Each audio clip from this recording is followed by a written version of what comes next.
ভাই এত মায়া কান্না করা যাবে না। এই যে সাংবাদিকরা আপনারা যে শব্দগুলো ব্যবহার করেন, আমি বলতেছি এগুলার বিরুদ্ধে আমরা ব্যবস্থা নেব। আপনারা কালকে ছাত্রলীগকে ডিফেন্স করে অনেকে নিউজ করছেন, এগুলা এই সাংবাদিক এখানেও অনেকে আছে, আমরা সেগুলা এখানে জড়ো করে করে সেগুলোর বিরুদ্ধে ব্যবস্থা নেব। আপনারা বলছেন আমরা হামলা করছি, এটা কোন ধরনের কথা? তারা হামলা করছে, আমরা প্রতিরোধ করছি। আপনারা এই শব্দ বলতে এত কাপাকাপি করেন কেন আপনারা? আর আপনারা এত মায়া কান্না দেখান কেন ছাত্রলীগের প্রতি? স্যান্ডেলিনা সো, রূপচর্চায় আভিজাত্য।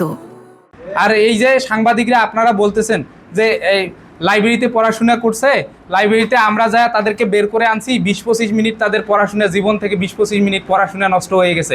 কোনো শিক্ষার্থী তো এরকম আমাদের বললো না যে ভাই আপনারা 25 মিনিট আমার পড়াশোনা নষ্ট করে দিয়েছেন।